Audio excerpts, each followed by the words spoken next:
Muy buenas chicos, ¿qué tal familia? Domingo 1 de febrero, estamos ya en el mes 2 y continuamos como siempre, como todos los días, en nuestros vídeos, nuestras píldoras de contenido de desarrollo personal y crecimiento espiritual. Hoy os quiero hablar sobre la voz de tu mente, ¿no? Esa vocecita que siempre está ahí y no sabemos incluso a veces cómo parar esos pensamientos, qué es, qué porcentaje es de cierto, qué porcentaje es algo ficticio que yo me estoy inventando. Y bueno, lo primero que debemos saber de la voz de nuestra mente es que mucho de los pensamientos que pensamos, valga la redundancia, no se van a cumplir, no van a surgir, no se van a materializar. Y la ciencia dice que de 60.000 a 70.000 pensamientos diarios tenemos, ¿no? Y al ser la mayoría repetitivos también, habitualmente estamos pensando lo del día anterior, se repite un 80%.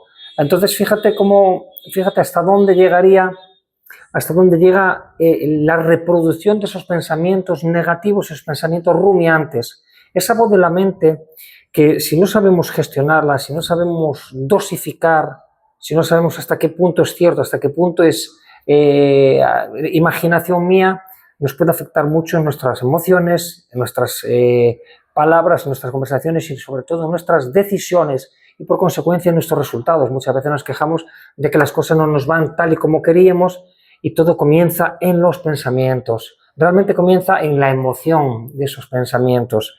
Si tú tienes pensamientos, como dice la ciencia, de 60 a 70.000 pensamientos diarios y un 80% son pensamientos repetitivos y la mayoría son negativos, tenemos que dudar bastante de la mente, ¿no? Debemos dudar y no dejarnos llevar por ella porque vamos a exceso de pasado y nos hace deprimirnos o exceso de futuro y nos hace ponernos ansiosos. Una de las enfermedades más actuales es la ansiedad.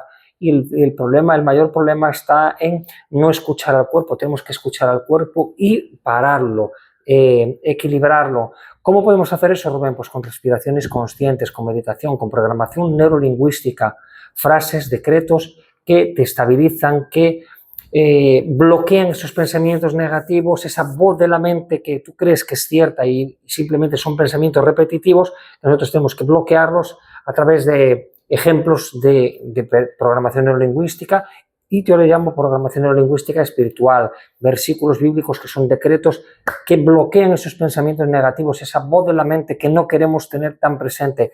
Por ejemplo, cuando nos viene un pensamiento de yo no valgo para esto, o esto para mí es muy difícil, o conmigo nunca surgen cosas buenas, todo lo puedo en Cristo que me fortalece.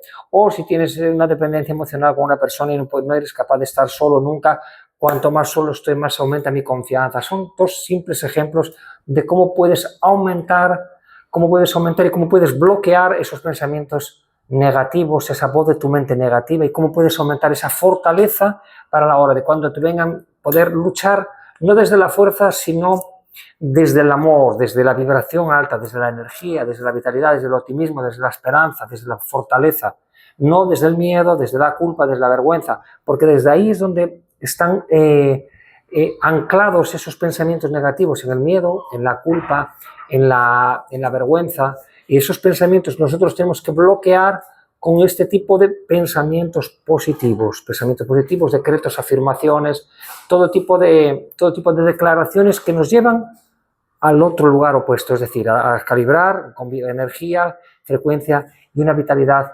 mucho más arriba, ¿de acuerdo? Entonces, esa voz de la mente que habitualmente nos viene en pensamientos, a través de pensamientos repetitivos, a través de pensamientos rumiantes, ya la ciencia nos dice que debemos de desconfiar, ¿no? Debemos de desconfiar si estamos en lo cierto. Y muchas veces nos tenemos que hacer la pregunta, Rubén, ¿hasta cuánto, cuánto de eso que estás pensando es verdad, ¿no? Esa es una de las claves o una de las herramientas que tienes que aplicar cuando no sepas si todo lo que estás pensando es cierto o no.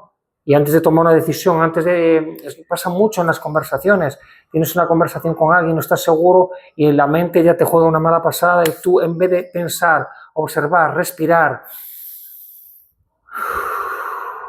respirar, debemos respirar incluso una conversación, porque bajamos los niveles de cortisol al al respirar profundo, al respirar consciente. Es como comer, no comer por emociones. Comemos mucho menos de lo que necesitamos cuando respiramos conscientemente y a la viceversa. Comemos muchísimo más de lo que no necesitamos cuando nos dejamos llevar. Entonces, la voz de tu mente tienes que escucharla, dosificarla y preguntarte cuánto de esto es cierto, y a partir de ahí ir gestionando a través de la programación neurolingüística, a través de la espiritualidad, ir gestionando esos pensamientos, sobre todo los negativos, bloquearlos con afirmaciones, con decretos y vivir una vida mucho más plena. Te mando un besito y nos vemos mañana en otro vídeo poderoso.